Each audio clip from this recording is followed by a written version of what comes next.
Sometimes you just want to know, how cheap can you go and still ride home? I found the cheapest running Harley on Facebook Marketplace, and you're coming with me to check it out.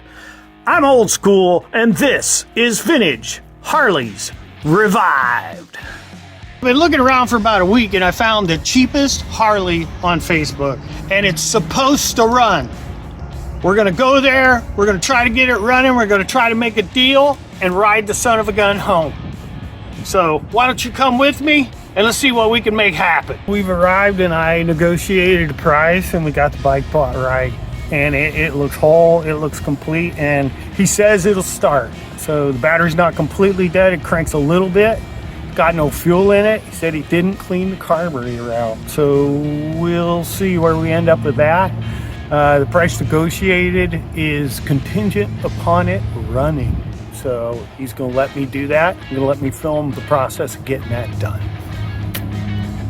Always an adventure going out on a Facebook Marketplace find. I brought some tools, I brought a jump box, I brought oil. He said it's low on oil. It only needed about 1.25 quarts of oil. I went ahead and put some fuel in this thing. I'll throw about 1 gallon in there to get it up above the reserve part of the tank. Always be good to people's stuff and treat it like it's your own. It goes better. I'm gonna pull this seat off and see if I can't get this jump box onto this battery and take him at his word and see if this thing just won't fire right up. Well, that's enough power. Ooh, you wanted to. It's gonna. When I parked her, she did. What? When I parked her, she did.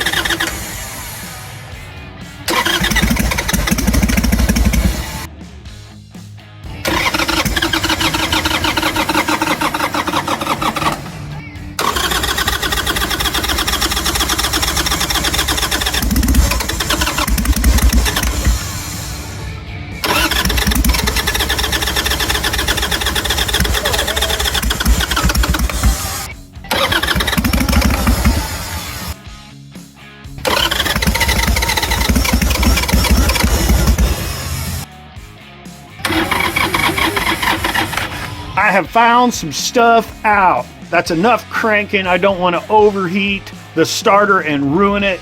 I'm going to take this air cleaner off and the bowl off the bottom of the carburetor. I have found a few things out. The ignition works. It's got compression on both cylinders. It doesn't have any major lower end damage that I can hear as it cranks over. So I'm gonna pull this off because it's just running fuel everywhere. You know, when they sit like this, sometimes these floats will stick, that needle valve will stick. It seems to be working as I test it. So I've shut the fuel off and begin to take this accelerator pump apart, and it is hard. That diaphragm is hard as a rock, and I didn't say anything, but there's 2 little O-rings missing here, and now the negotiation begins. So I tell him that it's not going to run without the carb being rebuilt, and he said, well, do you still want it? I said, if the price is right. He says, how much? I told him, give me a price. He says, 15. I said, how about $1,400 bills and I'll take it home? He said yes, and he even helped me load it up. What good people. Sometimes you go out on these Facebook Marketplace finds and you just find good people. And these people were good people. Salt of the earth, not being dishonest in any way.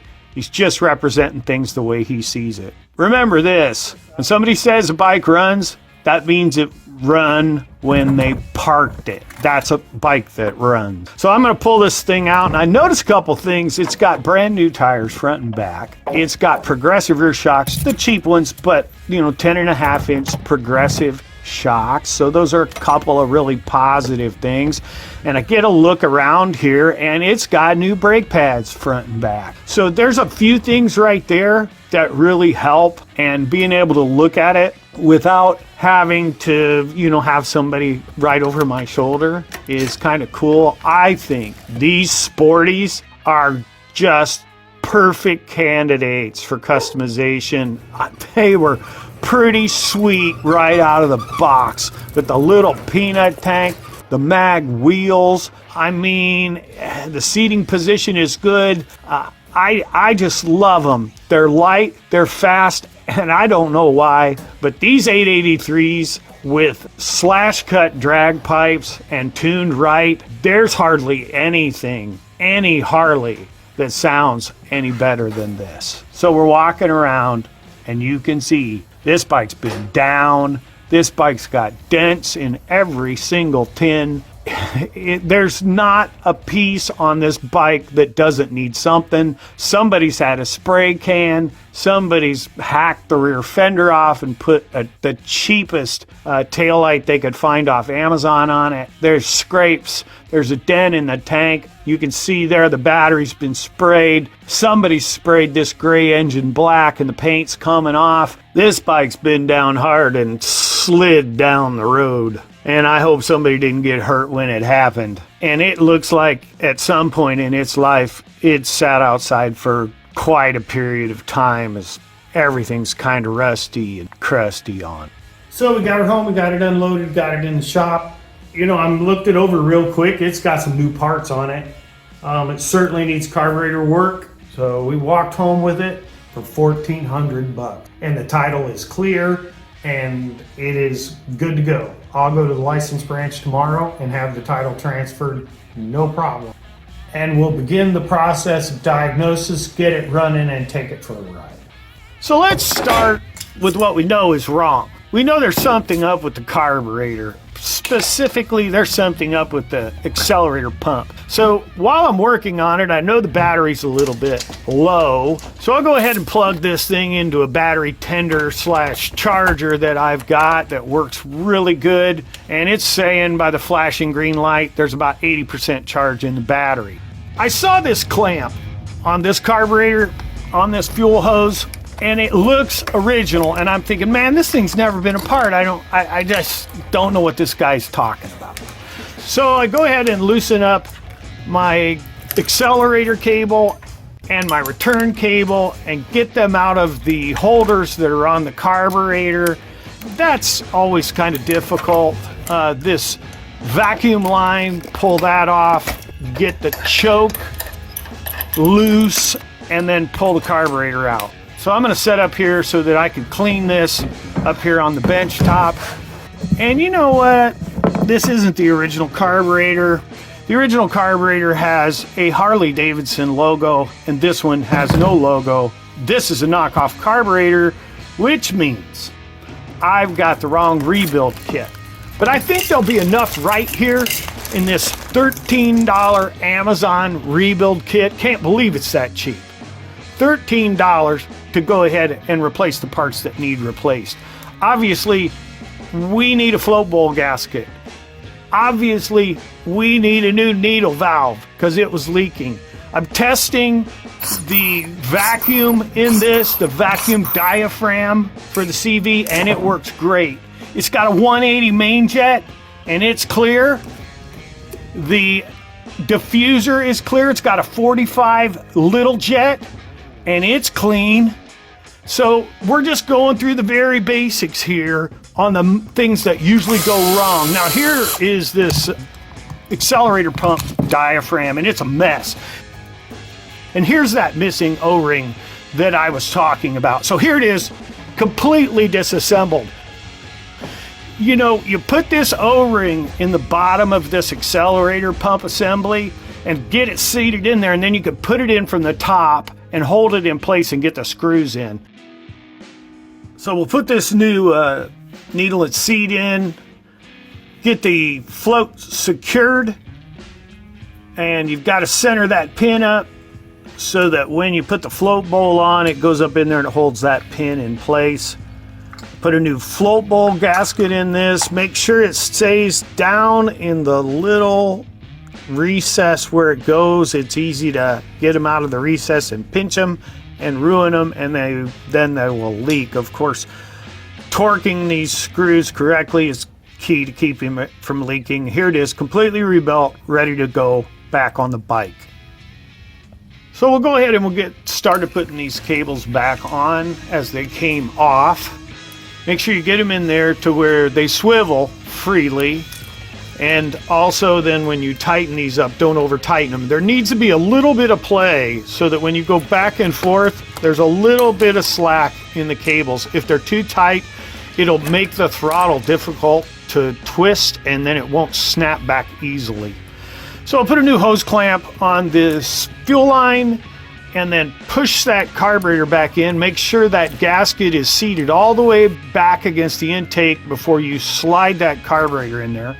Gonna turn the fuel on, tap the bowl a little bit to make sure that seats, make sure that the accelerator pump works, turn the key on. It all comes down to this. Here we go.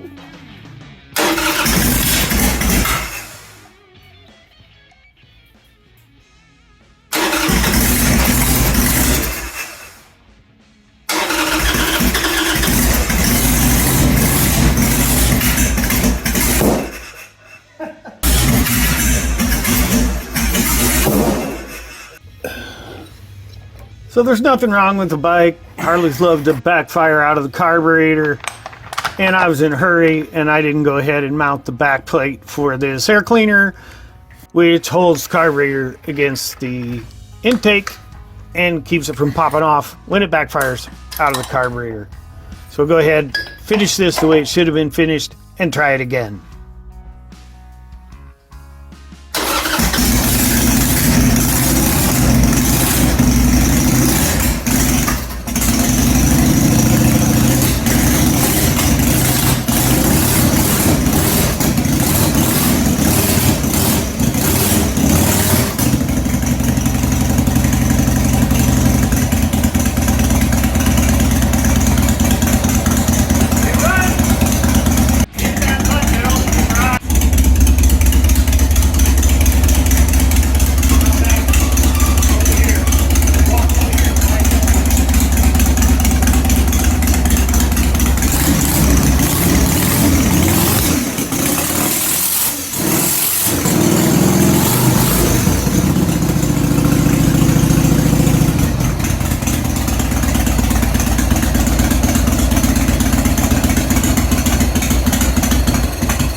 It runs!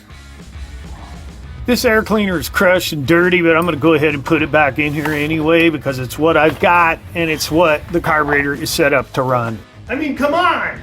That's exciting because that means it's worth like twice as much as we paid for it.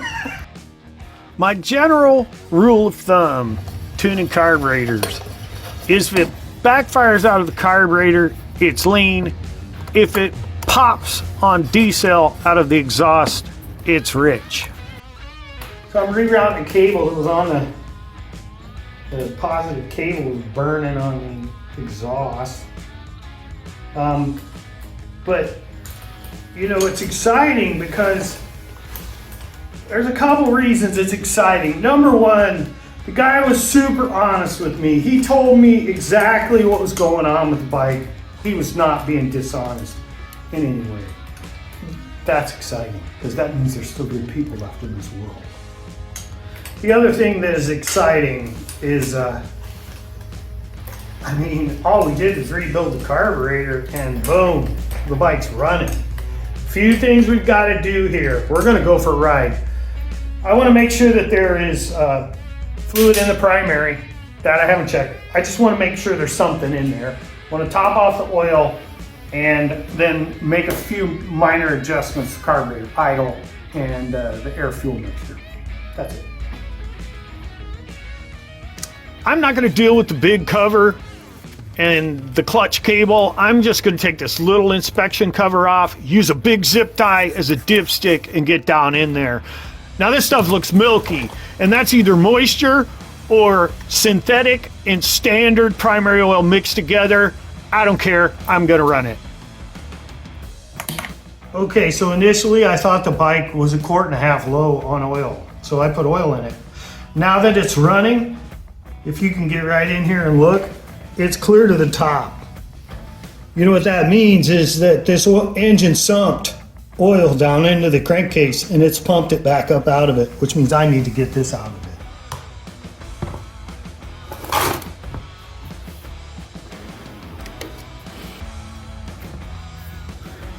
A little slow.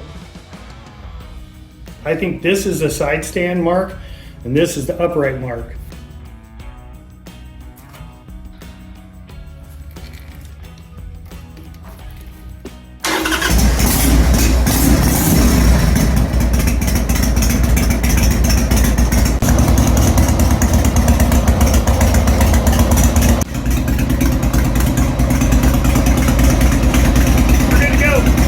Primary checked, oil checked, idle set. We're ready to ride.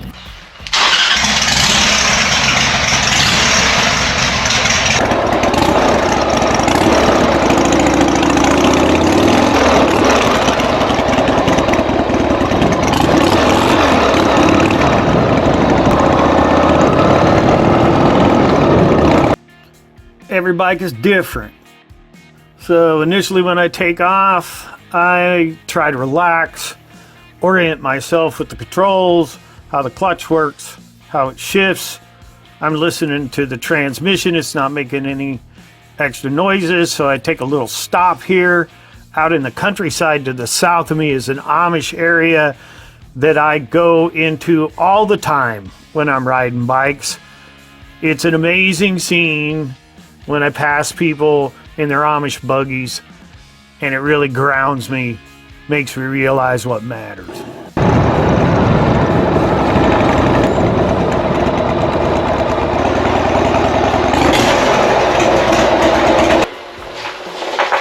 $50 miles on the cheapest running Harley on Facebook Marketplace, and it was near flawless. It runs great, shifts great, the clutch works, the brakes work. I was up to 80 or 85 miles an hour and it doesn't have a vibration in it. And by the time I got back, I was starting to get used to the bike and even starting to get a little confidence in the way that it was running. We were super lucky with this purchase. Where do we go from here? Next video on this bike, we're gonna do a budget bobber transformation. I'm old school. Be good to yourself. We'll see you next time on Vintage Harleys Revived.